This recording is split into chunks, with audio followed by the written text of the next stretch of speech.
வளைகுடா உறவுகளுக்கு என் அன்பு மாலை வணக்கம். உங்களோடு உறவாடுவதில் மிக்க மகிழ்ச்சி. தேசம் கடந்து வாழ்க்கைக்கான தேடலிலும் இனப்பற்றோடு அரசியலை வென்றெடுக்க வேண்டும் என்ற முனைப்பில் இருக்கும் உங்களை அனைவரும் நான் சிரம் தாழ்த்தி கரம் கூப்பி இணைகின்றேன். காலம் வெற்றிடத்தை நிரப்பும் என்பது ஒரு அரசியல் பாலபாடம். அந்த வகையில் இப்பொழுது ஒரு வெற்றிடம் நிறைந்து கொண்டு இருக்கிறது. அந்த வெற்றிடத்தை நோக்கிய அரசியல் களம் எப்படி யார் முன்னகர்த்துவது என்பதுதான் இன்று நம் முன்னால் இருக்கக்கூடிய ஒரு கேள்வியாக இருக்கிறது. அந்த வகையில் இன்று உங்களோடு நான் அரசியல் களம் குறித்து, தமிழ் தேசிய இடத்திற்கான அந்த பங்களிப்பு குறித்து உறவாட இருக்கின்றேன். தமிழ்நாடு அரசியல் களம் அப்படின்றத ஒரு சின்னதா ஒரு முன்னோட்டம் எல்லாருமே தெரிஞ்சுக்கிறது நல்லது. உங்களுக்கு எல்லாருக்கும் தெரிஞ்சிருக்கும், கிட்டத்தட்ட தெரிஞ்சிருக்கும். இங்கு இருக்கக்கூடியவர்களை விட தேசம் கடந்து இருப்பவர்கள் தமிழகத்தின் மீது மிகப்பெரிய ஒரு கண்ணோட்டத்தை வைத்திருப்பீர்கள் என்ற நம்பிக்கை அதிகம். காரணம், இங்க இருக்கிறவங்களை விட தமிழ்நாட்டினுடைய அந்த விடுதலை என்றது ஒரு முக்கிய உணர்வு உங்களோட பொதுவா எல்லாருக்குமே அது இருக்கும். அந்த வகையில அரசியல் நிறைய தெரிஞ்சு வச்சிருக்கீங்க. இருந்தாலும் இந்த தமிழ்நாடு அரசியல் களம் அப்படின்னு பாக்குறப்ப, தமிழ்நாடுன்னு பிரியறதுக்கு முன்பு இருந்து சென்னை ராஜதானி அப்படின்னு இருக்கிறதுல இருந்தே பாத்தீங்கன்னா நீதி கட்சி அப்படின்னு சொல்லிட்டு இங்க இருந்துகிட்டு இருந்தது. அந்த நீதி கட்சி தான் பிரிட்டிஷ் கவர்மெண்டோட சேர்ந்து கூட்டாட்சி இந்த முறையில தேர்தலை சந்திச்சு அவங்க அதிகாரத்துல இருந்துகிட்டு இருந்தாங்க அப்படின்னு நம்ம படிச்சிருப்போம். அந்த நீதி கட்சி ஒரு கட்டத்துல ஒரு கட்டம் வரைக்கும் நீதி கட்சி இங்க நீதி கட்சி தமிழ்நாட்டில், அதாவது சென்னை ராஜதானியில் ஒன்றுபட்டு இருக்கிற அந்த நிலையில நீதி கட்சி தான் பிரிட்டிஷ் அரசோடு சேர்ந்து ஒரு அரசியலை இங்க நடத்திக்கிட்டு இருக்கு. ஒரு பிரிட்டிஷ் அரசோடு சேர்ந்து இங்க அந்த பிரீமியர் முதல்வர் அப்படின்னு சொல்லுவாங்க, அப்படிதான் இங்க இருந்துகிட்டு இருந்தது. காங்கிரஸ் தேர்தலை புறக்கணிச்சுக்கிட்டு இருந்தது. வெள்ளையர்களோடு சேர்ந்து என்னுடைய தேசத்தில் எங்களுடைய ஆதிக்கம், நீங்க உங்க கூட சேர்ந்து நான் எதுக்கு இருக்கணும் அப்படின்ற அந்த போர்க்குரல் 1920 பிறகுல இருந்தே உங்களுக்கு தலையெடுக்க ஆரம்பிச்சிருக்கு. அதனால உங்களுக்கு காங்கிரஸ் தேர்தலில் பங்கெடுத்துக்கல. ஒரு கட்டத்துல காங்கிரஸ் பங்கெடுத்துக்கிறப்ப என்ன ஆகுதுனாக்கா, உங்களுக்கு இந்த நீதி கட்சி 2-3 முறையை அவங்க அதிகாரத்துல இருந்துகிட்டு வந்திருக்கப்ப காங்கிரஸ் உள்ள நுழைஞ்ச உடனே நீதி கட்சி அடி வாங்கிது. காங்கிரஸ் சார்பாக இங்க போட்டியிட்ட ராஜாஜி அவர்கள் தான் பிரீமியர் முதலமைச்சராக இருக்கிறார். அந்த கட்டத்துல நீதி கட்சி கீழே சரிஞ்ச உடனே அப்பதான் பெரியார் அவர்கள் காங்கிரஸ்ல இருந்து விலகி அந்த நீதி கட்சி ஆதரவாளராக இருந்து அதனோட பயணிச்சு பிறகு அந்த நீதி கட்சியை கையில் எடுக்கிறாரு. அது பகுத்தறிவாளர் கழகம் அந்த பேர்ல இயங்கிட்டு இருக்குது. அப்புறம் திராவிடர் கழகம் அப்படின்னு பேரை மாத்துறாங்க. அதுதான் இங்க அவருடைய களப்பணி, பெரியார் அவருடைய களப்பணி, இந்த சாதி ஒழிப்பு, சமூக நீதி, இதெல்லாம் இதை நோக்கி அவர் பயணிச்சிருந்தார். பெண்ணடிமைத்தனம், குறிப்பா அந்த இடஒதுக்கீடு, பல போராட்ட களத்துல அவர் முன்னிருந்தார் அப்படின்னு நமக்கு சொல்லி கொடுக்கப்பட்டிருக்கிற பாடங்கள். அந்த திராவிட கழகத்துல இருந்து தான் ஒரு பிரச்சனை ஏற்படுது. அரசியல் அதிகாரத்தை கைப்பற்றாமல் நம்ம ஒரு அமைப்பு ரீதியாவே இருந்துட்டு இருந்தோம்னா நாம காலம் முழுக்க ஒருத்தத்தை கேட்கிற சூழ்நிலையில தான் இருந்துகிட்டு இருப்போம். அதனால அரசியல் அந்த அதிகாரம்ன்ற அந்த இடத்த நம்ம பிடிக்கணும் அப்படின்னு சொல்லிட்டு அண்ணா தலைமையில இளைஞர்கள்லாம் ஒரு கோரிக்கையை வைக்கிறாங்க. அதை நோக்கி விவாதம், அதை நோக்கி ஒரு கருத்து மாறுபாடுன்னு வருது. அப்பதான் பெரியார் அவர்கள் அந்த கட்சிக்குள்ளார ஒரு முரண்பாடு வருது. அது வேற ஒரு கதை அப்படின்ற மாதிரி போகும், அது தனி. அந்த நேரத்துல திராவிட கழகத்துக்கு அடுத்த வாரிசு யாருன்ற ஒரு நிலைமை வரப்ப மணியம்மையார் அவர்களை அவர் இதுன்றாரு. அதுக்காக அந்த திருமணம் நடக்கிறது. காலம் முழுக்க பொருந்தா திருமணத்துக்கு எதிராகவே களமாடிட்டு இருந்த, அரசியல் செய்துட்டு இருந்த திராவிட கட்சி பெரியார் இப்படி செய்துட்டாரு என்ற ஆதங்கத்துல தம்பிகள் எல்லோரும் பிரிகிறாங்க. 1949 கட்சி தொடங்கப்படுது, திராவிட முன்னேற்ற கழகம். அது அதிகாரத்துக்கு வருது. அதிகாரத்துக்கு இருக்கிறப்ப 69 முதல் முறையாக 49 தொடங்கினாலும் கூட 67 தான் கிட்டத்தட்ட 18 ஆண்டு காலகட்டம் அவங்க போராடிக்கிட்டு இருக்கிறாங்க.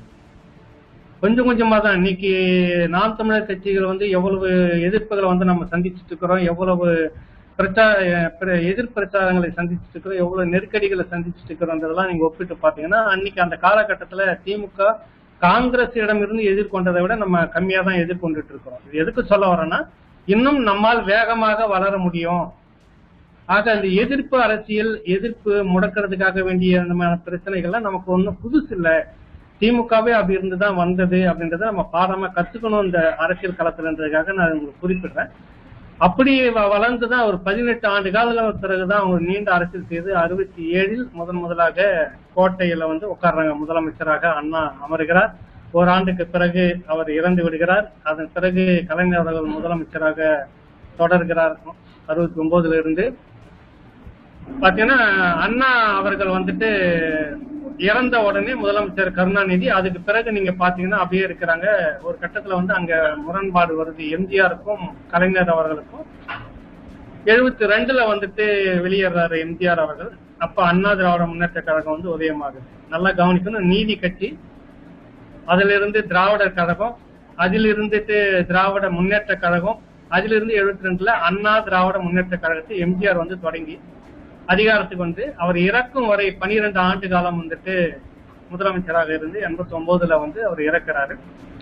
அதுக்கு பிறகு அரசியல் வந்துட்டு எப்படி வருது அப்படின்னு வந்து ஒரு ஓராண்டு வந்து குழப்பமா இருக்குது. எம்ஜிஆருடைய கட்சி 2ஆக ஜானகி அணி, எம்ஜிஆர் அணின்னு பிரியுது. அந்த நேரத்துல வந்து திமுக வந்து உள்ள வருது. அடுத்த ஓராண்டுல வந்து 91 வந்து ஆட்சி கலைப்பு, திமுக ஆட்சி கலைப்பு நடக்குது. அப்ப பிரிஞ்சிருந்த அதிமுக திரும்பி இணைந்து தேர்தலை சந்திக்கிறப்ப 91 செல்வி ஜெயலலிதா அவர்கள் தலைமையில இந்த அதிகாரத்துக்கு வராங்க முதலமைச்சராக. 96 வரைக்கும் அவங்க முதலமைச்சர் இருக்கிறாங்க. 96க்கு பிறகு 2001 வரைக்கும் கலைஞர் அவர்கள் இருக்கிறாங்க. 2001க்கு பிறகு திரும்பவும் அண்ணா திராவிட முன்னேற்ற கழகத்தின் சார்பாக செல்வி ஜெயலலிதா அவர்கள் இருக்கிறாங்க. 2006 திரும்ப திமுக. அதுக்கு அடுத்தது இது வரைக்குமே வந்து அண்ணா திராவிட முன்னேற்ற கழகம். இது வந்து திராவிட தேசிய அரசினுடைய பங்களிப்பு தமிழ்நாடு அரசியல் களத்துல அப்படின்னு சுருக்கமா அந்த பக்கம். தமிழ் தேசிய அரசியல் நீங்க அப்படி பாத்தீங்கன்னா, தமிழ் தேசிய அரசியல் களத்துல இருந்தவங்க எல்லாருமே மிக பெரும் அறிவுஜீவிகளாகத்தான் இருந்திருக்கிறாங்க. திருவிக்காவில இருந்து நீங்க வந்து பழைய இதெல்லாம் நீங்க எடுத்து பாத்தீங்கன்னா மிக சேர்ந்த கல்விமான்கள், அறிவுஜீவிகள். இந்த பக்கம் அண்ணா அந்த அவர்கள் கூட இருந்தவங்க எல்லாம் அந்த காலகட்டத்துல வந்து அந்த மாதிரி அறிவுஜீவிகளா இருந்தாங்க. ஆனா அதுக்கும் முன்னோடி வந்து இங்க தமிழ் தேசியம் தான் இருந்திருக்குது. அதெல்லாமே வந்துட்டு ஒரு மறைக்கப்பட்டது, இருட்டடிப்பு செய்யப்பட்டது. பெரிய அளவுல வளர்வதற்கான சூழ்நிலையை வந்து இல்லை. ஒரு பக்கம் காங்கிரஸ் அதை வந்து தடுத்து இருக்கு, ஒரு பக்கம் திராவிட அரசியல் வந்து அதை தடுத்து இருக்குது. அப்ப ஆதித்தனார் அவர்கள் ஒரு கட்டத்துல வந்து திரும்ப எடுக்கிறாரு. அவர் வந்து இந்த நாம் தமிழர் என்ற கட்சியை வந்து தொடங்குறாரு. அப்புறம் ஒரு கட்டத்துல அவரும் அதை விட்டுட்டு அந்த அரசியலோட கலந்து அப்படியே போயிடுது. அதுவும் பே மணியரசன் அவர்கள் வந்துட்டு ஒரு இயக்கமாகத்தான் இருக்கிறார். பிற்பாடு எல்லாமே இயக்கமா தான் வந்து. அதுக்கும் பே மணியரசன் அவர்களுக்கு முன்னாடி பாத்தீங்கன்னா தோழர் தமிழரசன் வந்து தமிழ் தேசிய அரசியல், தமிழரசன், புலவர் கலிய பெருமாள், இவர்கள் எல்லாம் நீங்க கேள்விப்பட்டிருப்பீங்க. எல்லாருமே வந்துட்டு இடதுசாரி சிந்தனையில இருந்துட்டு மார்க்சிஸ்ட் லெனினிஸ்ட் அந்த முற்போக்கு இடதுசாரி அந்த தீவிர கம்யூனிஸ்ட்னு சொல்லக்கூடிய அந்த அமைப்புல இருந்து ஒரு கட்டத்துல தெளிந்த பார்வையோட, தெளிந்த அரசியலோட தமிழ் தேசிய விடுதலை தான் இனத்தின் விடுதலை, எல்லாவற்றுக்குமான விடுதலைன்னு சொல்லிட்டு இந்த தமிழ் தேசிய தளத்துக்கு வந்து நிக்கிறாங்க தோழர் தமிழரசனும் புலவர் கலிய பெருமாளும். காரணம் ஒரே ஒரு தவறு நடப்பதாக என்னுடைய பார்வையில தான் இதை சொல்றேன். உங்களுக்கு வேற பார்வையாக இருக்கும். அந்த ஆயுத போராட்ட வழின்றதுல சில விஷயங்கள் அவங்க நகர்ந்ததால் அதை வச்சு ஒரு தீவிரவாத இயக்கம் என்ற முத்திர குத்தியை வந்து அது வந்து சிதைக்கப்பட்ட வரலாறுலாம் நடந்தது. அதுல இருந்து தப்பி கம்யூனிஸ்ட்ல மிக பெரும் ஒரு முக்கிய ஆளுமையாக இருந்தவர் பே மணியரசன் ஐயா அவர்கள் வந்து இந்த தமிழ் தேசிய தளத்துக்கு வராரு. குறிப்பிட்ட காலம் வரைக்கும் இந்த வரைக்கும் பாத்தீங்கன்னா அவர் தான் இந்த தமிழ் தேசிய அரசியல் களத்துல ஒரு இப்ப இருக்கக்கூடிய இந்த இளைய தலைமுறைக்கு ஒரு முன்னோடியாக, அறிவுஜீவியாக அந்த நெருப்பை வந்து அப்படியே தக்க வச்சுக்கிட்டே வந்த ஒரு மனிதராக நம்ம பார்க்கிறோம். இந்த சூழ்நிலையில் தான் வந்துட்டு இனப்படுகொலை 2009 இனப்படுகொலை நடக்கிறது. உலகம் முழுக்க இந்த தமிழ் தேசிய அரசியல் தேவையா தேவையில்லையான்ற அந்த பார்வையோடு, அந்த விவாதத்தோடு இனப்படுகொலைக்கான காரணம் யாரு, அதனுடைய துரோகிகள் யாருன்ற மிகப்பெரிய அகண்ட விவாதம் வந்து இந்த தளத்துல வந்து வருது. அப்பதான் எல்லாருமே பேசின பலரும் வந்துட்டு சின்னதும் பெரியதுமாக அமைப்புகள் நிறைய வந்தது, விமர்சனங்கள் வந்தது. இங்க நமக்கானவர்கள் இருந்தால், அதாவது நமக்கான அரசியல் தளம் இருந்தால் மிக பெரும் நெருக்கடியை கொடுத்து இந்த போர்க்களத்துல இனப்படுகொலை வந்து தடுத்து நிறுத்தியிருக்க முடியுமா முடியாதா அப்படின்ற ஒரு பெரிய கேள்விகள் எல்லாம் வருது. அந்த ஆதங்கம், அந்த குமுறல், அந்த கேள்வி, இதில் இப்படியான இதுக்கெல்லாம் விடை தெரியாம குழம்பி இருந்துகிட்டு இருக்கிறப்பதான் 2010 நாம் தமிழர் கட்சி வந்து உதயமாகுது. இனப்படுகொலை செய்யப்பட்ட அதே நாளில், இலங்கை ஈழத்தமிழர் மக்கள் படுகொலை செய்யப்பட்ட, இன அழிப்பு செய்யப்பட்ட அந்த நாளில் வந்து இந்த கட்சி தொடங்குது.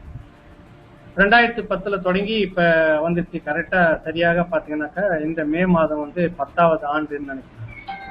இந்த 10 ஆண்டு காலகட்டத்தில் நாம் தமிழர் கட்சியினுடைய அந்த வளர்ச்சி என்பது பாத்தீங்கன்னா ஒரு மிக பெரும் அபாரமான வளர்ச்சி அப்படின்னு தான் என்னுடைய பார்வையில. கடந்த ஒரு 30 ஆண்டு காலமாக ஊடகத்துறையில எல்லா கட்சியினுடைய அரசியலும் நான் பாக்குறேன். இந்த திராவிட கட்சி அரசியல் இல்லாம நீங்க பாத்தீங்கன்னா 1989 வந்து பாட்டாளி மக்கள் கட்சி மிகப்பெரிய அளவுல இங்க வந்து இது வந்து நாம் தமிழர் மாதிரிதான் அது ஒரு பெரிய இன எழுச்சியோட தான் வந்தது. என்ன நடந்ததுன்னா அது வந்து தேர்தல திரும்ப அந்த திராவிட கட்சிகளோட கூட்டணி என்ற பேர்ல அந்த திராவிட கட்சிகள் வந்து பாட்டாளி மக்கள் கட்சி விழுங்க ஆரம்பிச்சது, சிதைக்க ஆரம்பிச்சது. அந்த கட்சியில இருந்து முரண்பட்டவங்களை வந்துட்டு பிரிக்க ஆரம்பிச்சு அண்ணா திராவிட முன்னேற்ற கழகத்துல கொஞ்சம் பேரை சேர்த்தது, திராவிட முன்னேற்ற கழகத்துல கொஞ்சம் பேரை சேர்ந்தாங்க. அப்புறம் பாட்டாளி மக்கள் கட்சின்னு கூட்டணி இல்லாம ஜெயிக்க முடியாத சூழ்நிலைக்கு போய் நின்னுது. அதை நம்ம பாக்குறோம். அது பிறகு நீங்க வந்து பாத்தீங்கன்னா 2005 தேமுதிக அப்படின்னு திராவிட தேசிய முற்போக்கு திராவிட கழகம்னு விஜயகாந்த் அவர்கள் வந்து கட்சியை தொடங்குறாரு.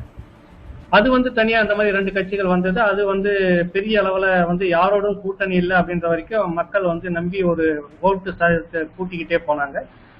அந்த ஒரு நம்பிக்கையில வந்துட்டு இவர் கூட்டணி முதலா அதிமுக வச்சப்ப மிகப்பெரிய பிரம்மாண்டமான வெற்றி. அடுத்த முறை வரப்ப தோல்வி, திரும்பவும் கீழே சரிவை நோக்கி போயிட்டு இருக்கு. இந்த சூழ்நிலையில தான் அரசியல் களம் வந்துட்டு இப்ப நம்ம கவனிக்க வேண்டிய விஷயம் என்னன்னா, மிக பெரும் ஆளுமைகளாக திராவிட முன்னேற்ற கழகத்துல இருந்த மிக பெரும் ஆளுமை இந்திய தேசியம் முழுக்க, இந்திய தேசியம் முழுக்க அது காங்கிரஸாக இருந்தாலும் பாரதிய ஜனதா கட்சியாக இருந்தாலும் பாத்தீங்கன்னா மிக பெரும் ஆளுமை என்பதுல மாற்று கருத்தில் கலைஞர் அவர்கள் இருந்தார். அவருடைய மறைவுக்கு பிறகு ஒரு வெற்றியிடம் என்பதுதான். அதுக்கு பிறகு தளபதி ஸ்டாலின் அவர்கள் இருக்கிறார்கள். அவருடைய மகன் வருவார், அவருக்கும் மகன் அங்க வந்து போவார்ன்றதெல்லாம் கூட பாத்தீங்கன்னா அது ஒரு பெரிய ஆளுமையாக நம்ம பார்க்க முடியல. அவர்களுடைய கட்சி, அந்த கட்சிக்கான வாரிசு, அவர்களுடைய செயல்பாடு அப்படின்ற மாதிரிதான் பார்க்கப்படுகிறது. இந்த பக்கம் நீங்க பாத்தீங்கன்னா அண்ணா திராவிட முன்னேற்ற கழகம் இருந்த அந்த தலைமை அண்ணா திராவிட முன்னேற்ற கழகம் செல்வி ஜெயலலிதா மறைவுக்கு பிறகு அதுவும் மிகப்பெரிய ஒரு ஆளுமையை வந்து இழந்திருக்கு. இப்ப இந்த சூழ்நிலையில தான் நாம் தமிழர் கட்சியினுடைய பங்களிப்பு என்ன, அரசியல் என்ன முன்னெடுப்பு அப்படின்றதெல்லாம் மிகப்பெரிய விவாதத்துக்குள்ளாக இளைஞர்கள் நாம வந்து நீங்க வந்து குறிப்பா அதை வந்து கையாளணும், விவாதத்துக்கு உண்டாக்கணும், செயல்பாட்டுல வந்துட்டு ஒண்ணு வேகத்தை எடுக்கணும். பெரிய தடைகள் எல்லாம் இருக்குது, அவ்வளவு எளிதில் வளர்ந்துட முடியாது என்பது தெரியும். ஆனால் இருந்த கட்சிகள் எல்லாமே இந்த மாதிரி நசுக்கப்பட்டும் மிதிக்கப்பட்டும் ஒவ்வொன்றும் எதிர்கொண்டுதான் வளர்ந்து மிகப்பெரிய அளவுல வந்திருக்கிறத நம்ம வந்து எந்த விதத்திலையும் வந்து மறந்துடக்கூடாதுன்றதுக்காக இந்த வரலாற்றை எல்லாம் உங்களுக்கு சொல்லிட்டு வராங்க. ஒவ்வொரு முறையும் ஒரு அரசியல் கட்சிகளும் மிகப்பெரிய தொய்வில் இருந்துதான் மீண்டு எழுந்து வந்திருக்கிறது. அது நம்ம கண்கூடாவே பார்க்கலாம். திராவிட முன்னேற்ற கழகமே வந்துட்டு எம்ஜிஆருடைய எழுச்சிக்கு பிறகு 12 ஆண்டு காலம் வந்துட்டு ஆட்சி அதிகாரம் ஏதும் இல்லாமல் இருந்து மீண்டும் எழுந்து வந்திருக்கிறது. அண்ணா திராவிட முன்னேற்ற கழகம் வந்து 91, 96க்கு பிறகு முற்றிலுமாக இனி அந்த கட்சியை வந்து அந்த சர்வாதிகாரி ஜெயலலிதாவை மீண்டும் மக்கள் தேர்ந்தெடுக்க மாட்டார்கள், வீழ்ந்து விட்டது என்ற நிலையில தான் திரும்ப வந்து 2001 அந்த அம்மையார் வந்துட்டு விஸ்வரூபம் எடுத்து நிக்கிறாங்க. ஆக இதெல்லாம் நம்ம பார்க்கிற ஒரு படிப்பணியா வந்து வச்சுக்கிறோம். நாம் தமிழர் கட்சி தொடர்ச்சி தனிச்சையாக போட்டியிட்டு இருக்கிற இந்த நேரத்துல புலமேந்த தேசத்துல இருக்கிற உங்களுக்கான ஒரு பாடம் என்னன்னா, தமிழ்நாடு அரசியல் கலவரத்துல என்ன அப்படின்றத நம்ம பார்க்கணும், கவனிக்கணும். நீங்க எல்லாருமே வேற வேற அரசியல் தளத்துல இருந்து வந்திருக்கலாம். நானே கூட தொடக்கத்துல வந்து திமுக இருந்து தான் இங்க வரோம், அதுக்கு முன்னாடி கம்யூனிஸ்டத்துல இருந்து வரோம், தமிழ் தேசிய தளத்துல நிக்கிறோம். அந்த மாதிரி நீங்களும் இருக்கலாம். ஆனால் அந்த பாதை சரியாக நம்ம போயிட்டு இருக்கோமான்னு ஒரு முறை நம்ம பாக்குறப்ப வெற்றிடமா இருக்குதா இல்லையான்னு பாக்குறப்ப, ஏன் திராவிட முன்னேற்ற கழகம் வந்துட்டு பெரிய கட்சி, இப்ப அதை விட்டா வேற வாய்ப்பு இல்லை, திரும்பவும் செல்வி அந்த அதிமுகவுடைய அரசியல் இந்த அரசியல் தான் நீடிக்கணுமா அப்படின்னு தான் வெளியில எல்லாமே பேசிட்டு இருக்கிறாங்க. அப்ப திமுக இல்லை என்றால் அதிமுக அது ஒரு 5 வருஷம் இருக்கும், அப்புறம் அதுவும் ஊழல் கட்சி தான் சரியில்லைன்னு திரும்ப திமுக தான் நம்ம நாடுறோம் அப்படின்றதுதான் மாறி மாறி வந்துட்டு இருக்கிறப்ப எல்லாரும் என்ன சொல்றாங்க, நாம் தமிழர் கட்சி மாற்றா அப்படின்னு பேசுறப்ப அது எப்படி ஒத்துக்க முடியும், அதெல்லாம் முடியாது அப்படின்னு சொல்லிட்டு அவங்க நிக்கிறாங்க. அங்கதான் நம்ம வந்து முரண்பட்ட ஒரு அரசியலை நீங்க பார்க்கணும். பாட்டாளி மக்கள் கட்சி வந்து மிகப்பெரிய அரசியலை முன்னெடுக்கும்னு நம்பி எல்லாரும் வாக்களிக்கிறாங்க. தேமுதிக விஜயகாந்த் வந்து கடைசி வரைக்கும் தன்னுடைய கொள்கை என்ன என்பதை வந்து இன்னும் மக்கள் மத்தியில விரிவா வச்சு பேசக்கூட இல்லை. ஆனால் அந்த கட்சியை ஏத்துக்கிட்டு இல்ல அந்த கட்சி மாற்று கட்சி அது வந்துரும் அப்படின்னு சொல்லிட்டு ஆதரிக்கிற ஒரு போக்கை வந்து ஊடகங்களும் எல்லாருமே ஆதரிச்சு பேசுறாங்க. சரி, இது எதுவுமே வேணாம்னு சொல்லிட்டு இவங்க எல்லாமே கலந்து தேசிய மக்கள் நல கூட்டணி அப்படின்னு சொல்லிட்டு திமுக அதிமுக தவிர்த்து பாட்டாளி மக்கள் கட்சியை தவிர்த்து மற்றவங்க ஒன்னா சேர்ந்து 2 இடதுசாரி கட்சிகள் எல்லாருமே சேர்ந்து ஒரு கூட்டணி ஆரம்பிச்சாங்க. அதுவும் மக்கள் ஏத்துக்கிற மாதிரி ஒரு பெரிய பிரச்சாரத்தை முன்னெடுத்தாங்க. இதெல்லாம் ஆதரிக்க முடியுது. ஆனா நாம் தமிழர் கட்சின்றப்ப மட்டும் ஏன் ஒரு எதிர்ப்பு நிலை அப்படி நிக்குது? அவர்கள் எல்லாம் வர முடியுமா, ஏற்க முடியுமா? மக்களுக்காக ஒரு போராட்டமும் நடத்தாத திடீரென்று அரசியலுக்கு வந்து ஒரு குரல் கொடுத்து விட்டு அதோடு மறைந்து விட்டு திரும்பவும் வந்து ஒரு அவதார புருஷனை போல அப்போது சில வார்த்தைகளை சொல்லிக்கக்கூடிய ரஜினிகாந்த் அவர்களையே அரசியல் களத்துல நம்மளால ஏற்றுக்க முடியுது. கமலஹாசன் அவர்களை வந்துட்டு அரசியல் தளத்தை ஏற்றுக்க முடியுது. அதெல்லாம் சாத்தியமாகும். அவங்களுக்கு மிகப்பெரிய செல்வாக்கு இருக்குதுன்னு சொல்லக்கூடிய அந்த ஊடகங்கள் மக்கள் மத்தியில் கடந்த 10 ஆண்டுகளாக மிக பெரும் போராட்டங்களை நடத்தி ஊர்தோறும் கூட்டங்களை நடத்தின இந்த நாம் தமிழர் கட்சியை வந்துட்டு தமக்கான கட்சின்னு எடுத்துக்கிறதுல என்ன தயக்கம் அப்படின்ற ஒரு கேள்வி எல்லாருக்கும் வருது. இங்கதான் அரசியலே வந்து நம்ம கவனிக்கணும். இருக்கிற அரசியல் எல்லாமே திராவிட தேசிய அரசியல், அதை சார்ந்த அரசியல் அப்படின்னு ஒண்ணு இருக்குது. மக்கள் சார்ந்த, இனம் சார்ந்த, மொழி சார்ந்த அரசியல்னு ஒண்ணு இருக்குது. இங்கதான் வந்துட்டு இந்த தமிழர் அப்படின்ற தளத்துல ஒரு அரசியல் கட்சி வேகமாக வந்துடக்கூடாது, முன்னெடுப்பு நடந்துடக்கூடாது அப்படின்ற ஒரு நெருக்கடியை வந்து கொடுக்குறாங்க. ஊடக புறக்கணிப்பு, அரசியல் புறக்கணிப்பு, இதுக்கு மத்தியில தான் நாம் தமிழர் கட்சி வந்து முழுக்க உங்களை போன்ற இளைஞர்களுடைய அந்த தீவிர உழைப்பாலும் கடுமையான ஒரு அரசியல் இயக்கத்தாலுமே வந்து இப்ப மக்கள் மத்தியில நடந்துகிட்டு தொடக்க காலத்துல இருந்ததை விட இப்ப வந்து மக்களுடைய ஆதரவு எப்படி இருக்குதுன்றதுல அங்க நடத்தக்கூடிய பொதுக்கூட்டங்கள் மூலமாகவே நம்ம வந்து பார்த்துக்கிட்டோம். இப்பெல்லாம் எந்த அரசியல் கட்சியும் வந்து பொதுக்கூட்டங்கள் நடத்துது அப்படின்றப்ப அவங்க செலவு செய்து மக்களை பணம் கொடுத்து அழைத்து கொண்டு வராமல் எந்த அரசியல் கட்சி கூட்டம் வரதில்லைன்றத பகிரங்கமாக இங்க உண்மையை நம்ம வந்து ஒத்துக்கணும். அதுதான் நடந்துகிட்டு இருக்கு. பாரதிய ஜனதா கட்சியாக இருந்தாலும், காங்கிரஸாக இருந்தாலும், ஆளுகின்ற அண்ணா திராவிட முன்னேற்ற கழகமாக இருந்தாலும், திராவிட முன்னேற்ற கழகமாக இருந்தாலும் எல்லாத்துக்கும் அந்த நிலைமை தான் இங்க இருக்கு.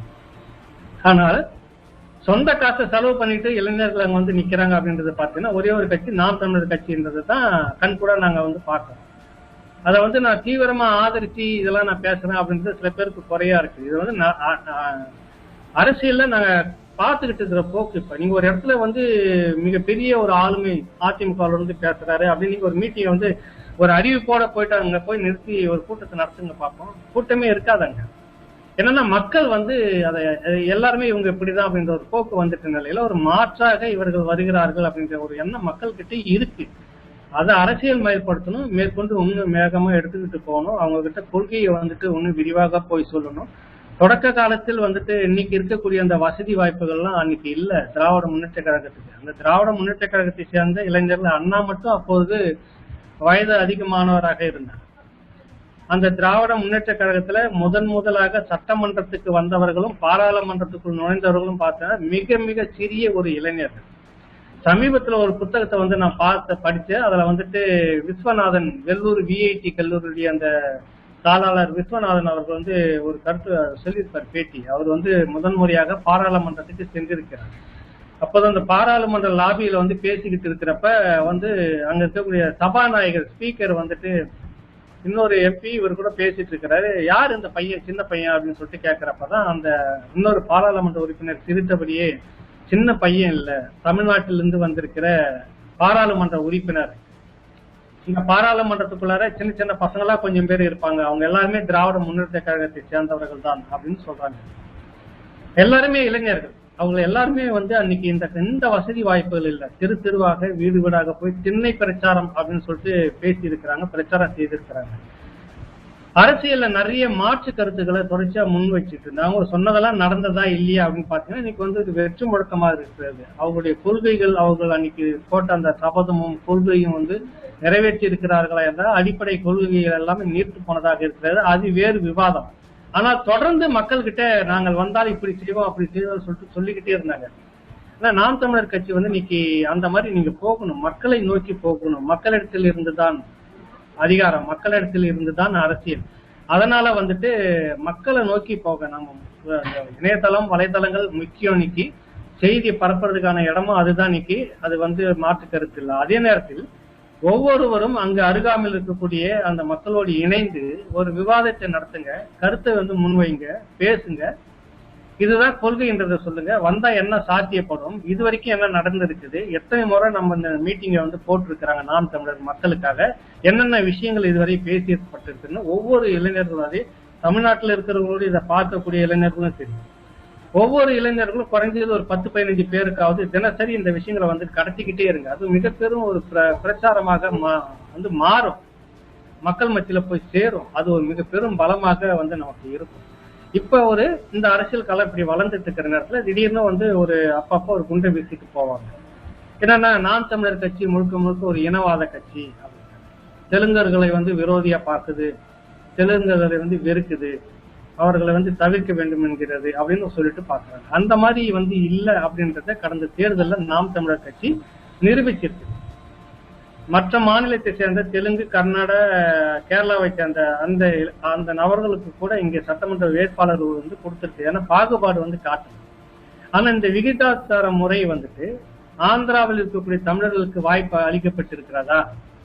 இப்ப நீங்க பாத்தீங்கன்னா குறைச்சலாக சமீபத்தில் ஒரு செய்தி ஒண்ணு வந்திருந்தது. நாயுடு சமூகத்தை சேர்ந்த சட்டமன்ற உறுப்பினர்கள் இத்தனை பேர் இருக்கிறார்கள் அப்படின்னு சொல்லிட்டு போட்டு நம்ம இனத்துக்காக இவர்களெல்லாம் குரல் கொடுக்கணும் அப்படின்னு ஒரு பெட்டி செய்தி இருந்தது. 18-19 பேர் அதுல இருந்தாங்க. அதுல இன்னும் ரெட்டியார் மற்ற சமூகத்தை சேர்ந்த தெலுங்கினத்தவர்களுடைய பட்டியலாம் பாத்தீங்கன்னா 25-30க்கு குறையாத சட்டமன்ற உறுப்பினர்கள் தமிழ்நாட்டில் இருக்கிறாங்க. தமிழ்நாடு அந்த வாய்ப்பை அவர்களுக்கு கொடுத்திருக்கிறது.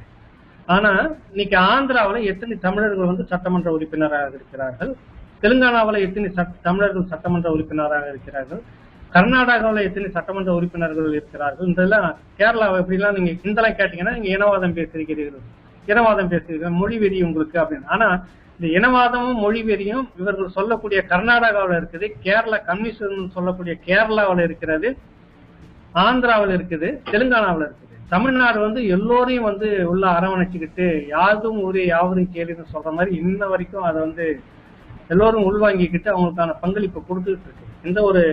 இந்த புரியாத இந்த ஒரு சிந்தனை கூட இல்லாம ஒரு குற்றச்சாட்டா வச்சு பிரச்சாரம், பொய் பிரச்சாரம் அப்படின்றதுதான் முன்னணியா வச்சுக்கிட்டு இருக்கிறத நீங்க எப்படி உடைக்க போறீங்க நாம் தமிழர் கட்சி அப்படின்றதுதான். இதை நீங்க சொல்லணும்.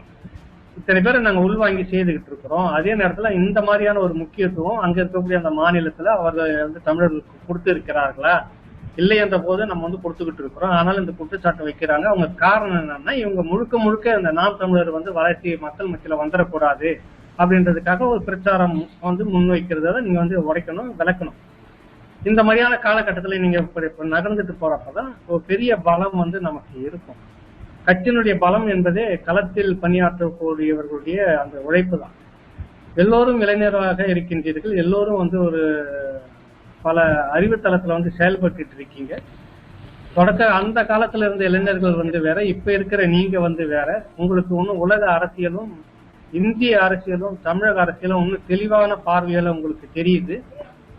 அதனால நீங்க எப்படியெல்லாம் அதை முன்னெடுத்துக்கிட்டு போகலாம், இதுக்கு எப்படிலாம் தடை வரும், எப்படி நம்ம அடுத்த கட்டத்துக்கு போகணும் அப்படின்றதெல்லாம் விரிவாக திட்டமிட்டு ஒரு கட்டத்திலையும் குறைஞ்சபட்சம் ஒரு மாதமாக இதுவரைக்கும் நடந்தது என்ன, இனி நடக்க போகுது என்ன, முன்வைத்த திட்டங்கள்ல எது பின்னோக்கி போயிருக்கிறது, எது செய்ய முடியாம இருக்குது, தோல்விக்கான காரணங்கள் என்ன இப்படின்னு ஒரு பகுப்பாய்வு செய்யாம அடுத்த கட்டத்துக்கு தொடர்ச்சியா நம்ம பிரச்சாரம் அப்படின்னு போயிட்டு இருக்கிறதுலயும் புண்ணியம் இல்லாம இருக்குது.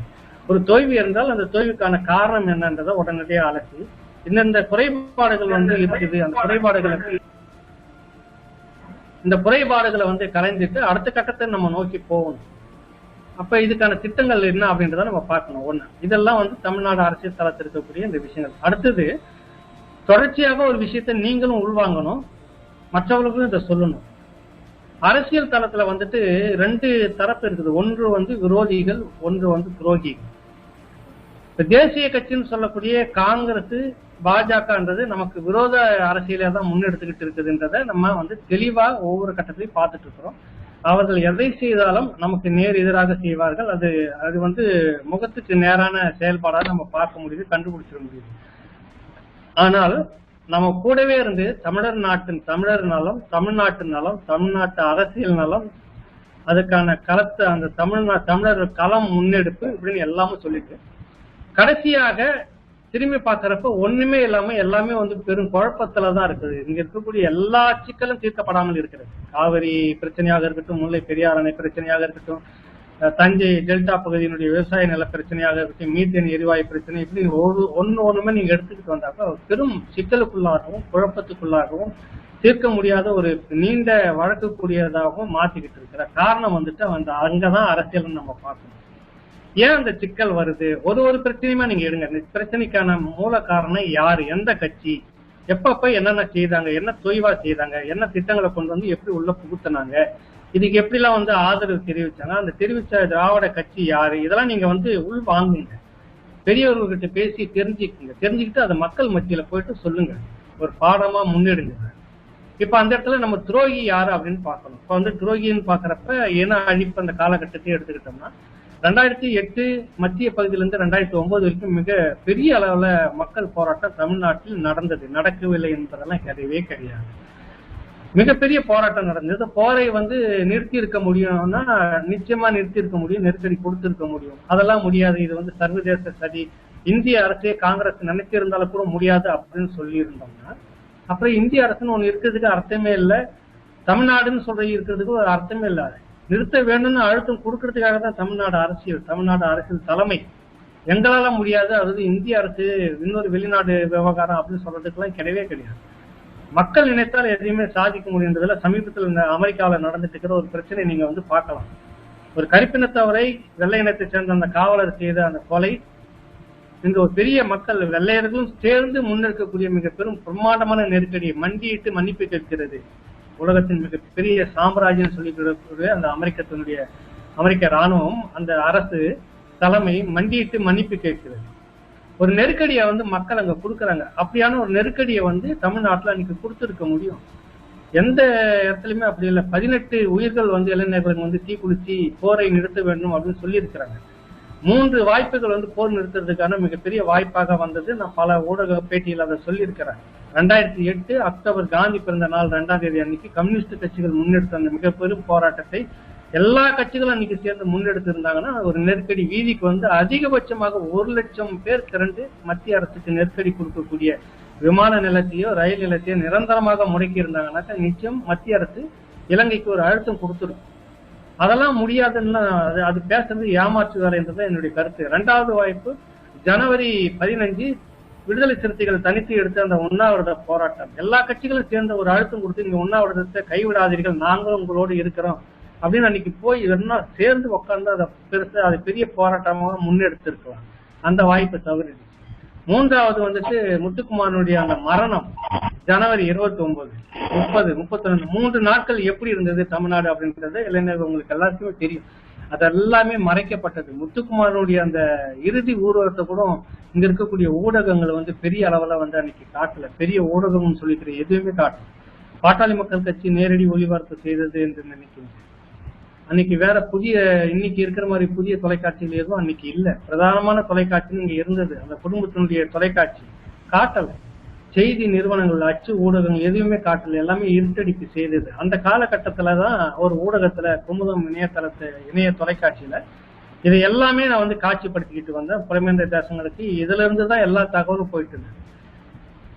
உடல் ஊனமுற்ற சகோதரர்கள் உள்பட, குருடர்கள், அந்த கண் தெரியாத சகோதரர்கள் உள்பட களத்துல இறங்கி போராடினாங்க. அவ்வளவு பெரிய போராட்டம் எல்லாமே நீர்த்து போவதற்கான வேலையை தான் கூட இருந்தே செய்தார்கள். அதனால இந்த போராட்டத்தை வந்து இந்திய அரசு நினைத்திருந்தாலும் தடுத்திருக்க முடியாதுன்றதெல்லாம் இல்லை. அப்புறம் எதுக்கு நீங்க அரசியல் கட்சியில இருக்கிறீங்க? செய்ய முடியாத நீங்க வந்து இலங்கை அரசு கொடுத்த அந்த பேட்டியை நீங்க வந்து பாருங்க. கோத்தபய ராஜபக்ச போட்டி அந்த போர் முடிந்த பிறகு கொடுக்குற பேட்டியில எங்களுக்கு ஒரே ஒரு நெருக்கடியை தான் நாங்க வந்து எதிர்கொண்டுகிட்டு இருந்தோம். தமிழ்நாட்டிலிருந்து எப்படியாவது பெரிய அழுத்தம் இந்திய அரசுக்கு வந்து அதன் மூலமாக எங்களுக்கான ஒரு நெருக்கடி வந்துடும் நாங்க பயந்துகிட்டே இருந்தோம். அதனால 2 தரப்புலையும் ஒரு குழு வச்சு தினசரி இந்த போரை எப்படி முன்னெடுப்பதுன்னு சொல்லிட்டு தான் நான் நடத்திக்கிட்டே இருந்தோம். நல்ல வேலை அப்படி எதுவும் வரல அப்படின்னு சொல்லிட்டு அவன் சொல்றான். அப்ப அவன் நினைப்பதற்கு ஏற்ற மாதிரி இங்க தமிழ்நாடு அரசியல் களம் இருந்திருக்கிறது என்றால் அவர்கள் யார் அப்படின்றத நம்ம குற்றச்சாட்டா வைக்கிறோம். அபாண்டமான குற்றச்சாட்டெல்லாம் வைக்கல. அவங்க திராவிட முன்னேற்ற கழகத்தின் மேல மிகப்பெரிய வெறுப்பெல்லாம் கிடையாது. அன்னைக்கு அவர்கள்கிட்ட இருந்தது.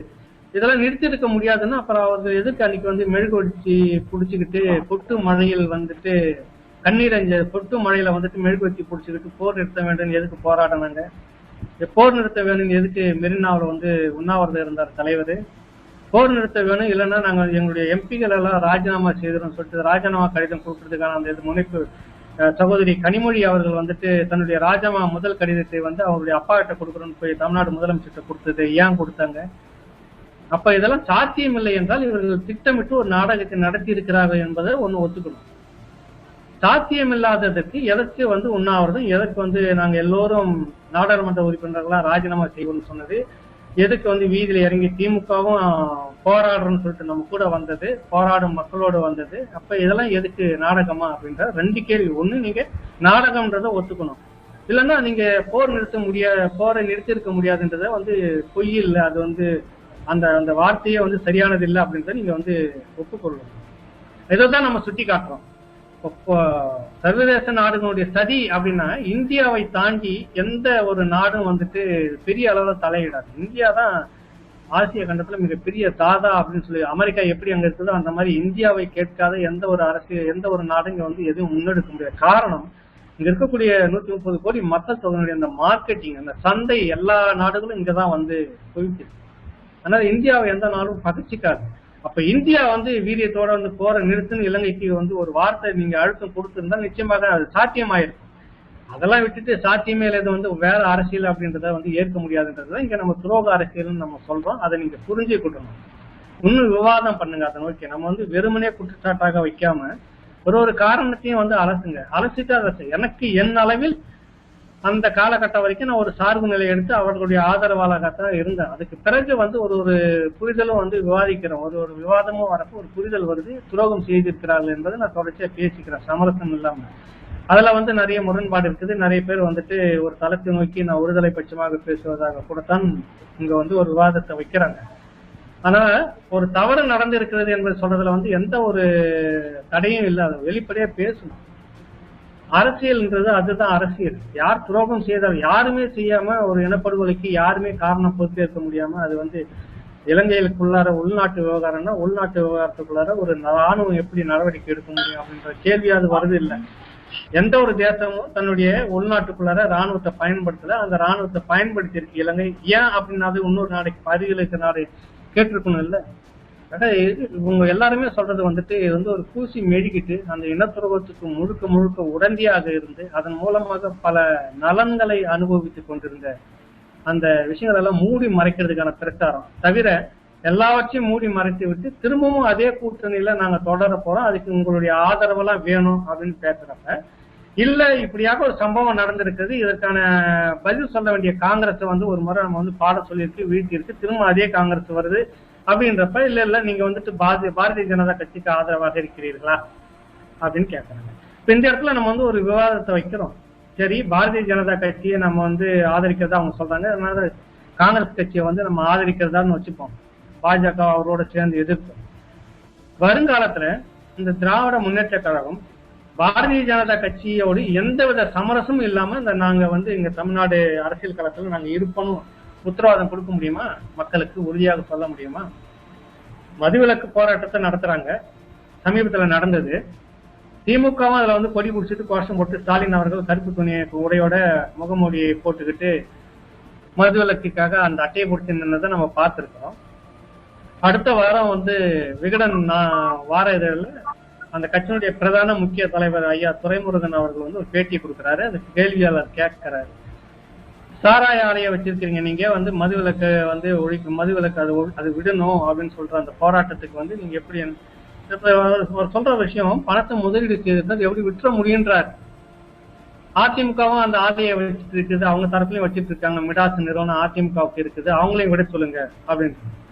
சரி, அப்ப இந்த மதுவிலக்கு போராட்டம் பண்ணீங்களா, அது தேர்தல் நேரத்துல பார்த்துப்போம். இவ்வளவுதான், இதுதான் திமுக. இதை நம்ம நீங்க புரிஞ்சுக்கணும், தெளிவா புரிஞ்சுக்கணும். நம்மன்றதை யார் சொல்லி தருகிறார்கள் என்றால் அவர்கள் தான் சொல்லி தருகிறார்கள். அதனாலதான் அவர்கள் மீது அந்த விமர்சனம் வைக்குது.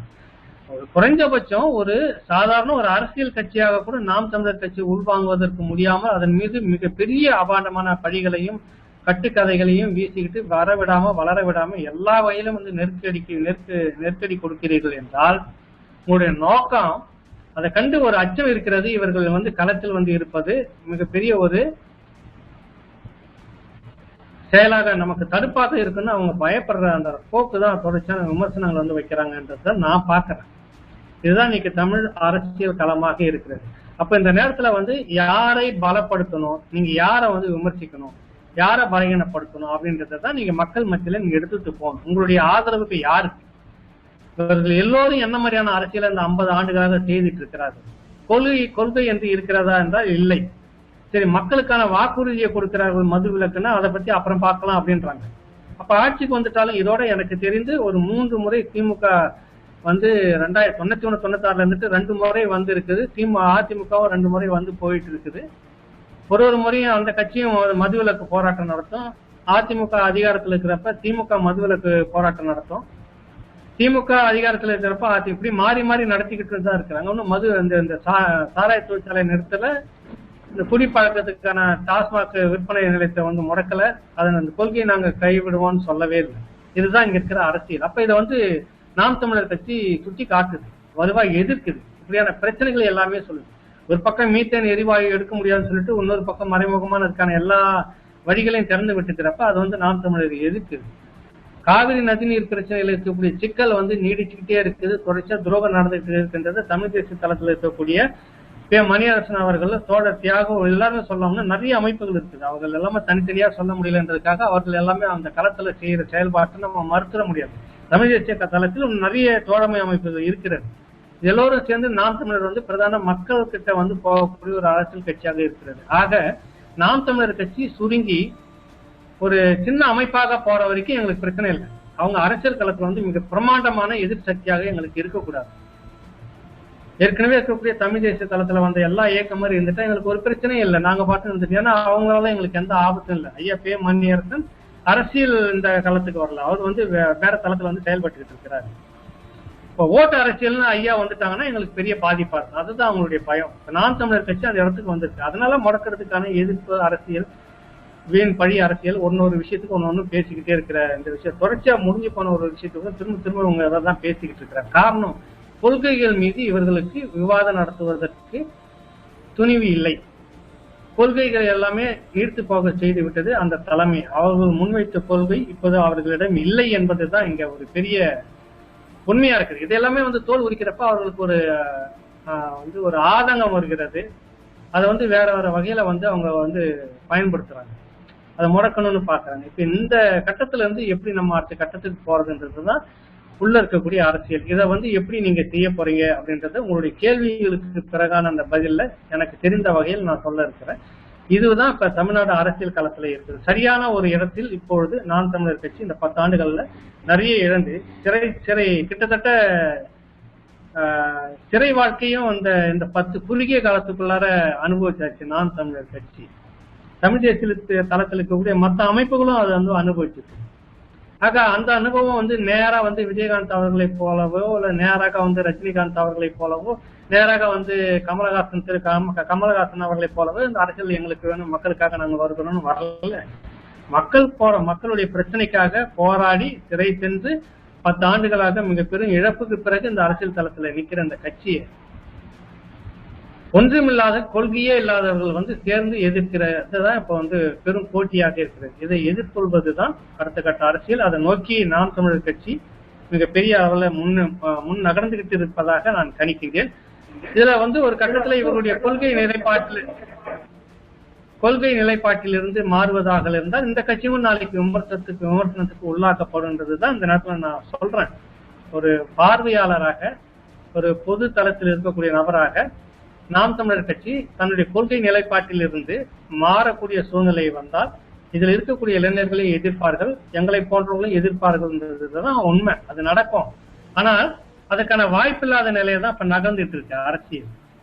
கொள்கை என்னன்றத மிக தெளிவாக முன்வைத்திருக்கிறார்கள். அவருடைய வரைவு அறிக்கையை, நாம் தமிழர் கட்சியினுடைய வரைவு அறிக்கையை ஒவ்வொரு கட்சியும் வந்து அந்த கொள்கையின் மீது, அந்த வரைவு அறிக்கையின் மீது விவாதிக்கவே முடியாது. ஏன்னா அதுல வந்து அவர்கள் தோற்று போய் விடுவார்கள், அதை பத்தி பேசவே மாட்டாங்க. சரி, இவர்களுடைய செயல்பாட்டின் மீது விவாதத்தை இப்பவும் விமர்சனத்துக்கு உள்ளாக்கணும்னா அதுவும் இல்லை. ஏன்னா இந்த இளைஞர்களுடைய செயல்பாடு மிகப்பெரிய அளவுல வீரியமா மக்கள் மத்தியில போய் சேர்ந்துகிட்டு இருக்கு. அதுவும் விவாதத்துக்கு அதுக்குள்ள நாங்க வர மாட்டோம். வேற என்ன செய்வோம்னா வலைதளத்துல இருந்து அவாண்ட பழிகளை சுமத்திக்கிட்டு ஒரு ஒரு அது என்ன சொல்றது, ஒரு மூன்றாம் தரமான ஒரு விமர்சனத்துக்குள்ளாக நகர்த்தி நாங்க அப்படியே மேல போயிடுவோம் அப்படின்றது தான் அவங்களுடைய போக்கா இருக்கிறது.